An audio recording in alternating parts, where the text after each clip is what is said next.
একটি ব্রাহ্মণ ছেলে ছিল যে বেনারস থেকে পড়াশোনা করে বাড়িতে আসে। বাবা তাকে প্রশ্ন করলো, পড়াশোনা করেছ? ছেলে বলে হ্যাঁ। বাবা বলে তাহলে বলো তো, পাপের বাবার নাম কি? ব্রাহ্মণ ছেলেটি আশ্চর্য হয়ে যায় এবং বই খুলে দেখতে শুরু করে।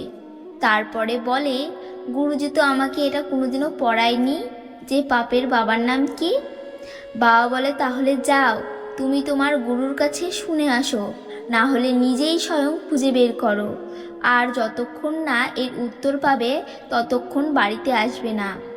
ব্রাহ্মণ ছেলে বেচারা ঘুরে বেড়ায় আর সবার কাছে শুনতে চায়, কিন্তু কেউ এর উত্তর দিতে পারেনি। সে উত্তর খুঁজতে খুঁজতে একটি বাড়িতে যায়। সেই বাড়ির সামনে গোমাতা ছিল এবং তুলসী মহারানীর স্থান ছিল। বাড়িটি খুব পবিত্র ছিল। সেই ছেলেটি জানে না এটি একটি বেশ্যা মানে পতিতার বাড়ি ছিল। সে ভেতরে কিছু অন্ন জল গ্রহণ করবে, তারপরে উত্তর খুঁজতে বেরোবে। ভেতরে গিয়ে বসে, পতিতা তাকে জল খাওয়ালো। খাওয়ার পরে ব্রাহ্মণ ছেলে বলল, দেবী আপনি কি বৈষ্ণব ভক্ত? আপনার নাম কি?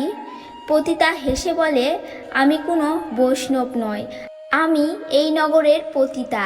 এটি শুনে ব্রাহ্মণ ছেলেটি জলের গ্লাস ফেলে দেয় এবং রেগে বলে, এখন তো আমাকে গঙ্গায় স্নান করতে হবে, কাপড় সহ নদীতে ডুব দিতে হবে।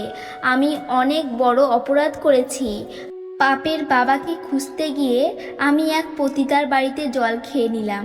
হরে রাম বলতে বলতে ছেলেটি সেখান থেকে চলে যেতে লাগলো। পতিতা তাকে আটকালো আর ভাবলো সেই ছেলেটি পাপের বাবাকে খুঁজছে, বেশি দূর যেতে দেব না, এখানেই উত্তর দেব। সে পা ধরে বলে, ভগবান আপনার মতো লোক আমার ঘরে কখনো আসেনি, আপনি কতদিন খাননি, পাপের বাবাকে খুঁজছেন, কে জানে কখন উত্তর পাবেন। 2-4টি রুটি খেয়ে কিছু প্রসাদ পেয়ে যান। ব্রাহ্মণ ছেলে বলল, তোমার ঘরের জল খেয়ে আমি অপবিত্র হয়ে গেছি, এখন বলছো তোমার ঘরে ভোজন করব? পতিতা বলে, মহারাজ আমি আপনাকে দক্ষিণাতে 500 স্বর্ণমুদ্রা দেব যদি আপনি আমার বাড়িতে ভোজন করেন। ছেলেটি ভাবতে লাগলো, পাপ তো হয়েই গেছে, জামা তো পাল্টাতেই লাগবে, নদীতে তো স্নান করতেই হবে, প্রায়শ্চিত্ত তো করতেই হবে, তো কেননা কিছু দক্ষিণা নেই, 3-4 দিন বাইরে থাকবো, কিছু তো লাগবে। পতিতা রুটি বানিয়ে নিয়ে আসে আর ব্রাহ্মণ ছেলেটি খেতে বসে। পতিতা তার হাত ধরে বলে, মহারাজ আমার একটি ইচ্ছা আছে যে আমি আপনাকে খাইয়ে দেব, আর যদি আপনি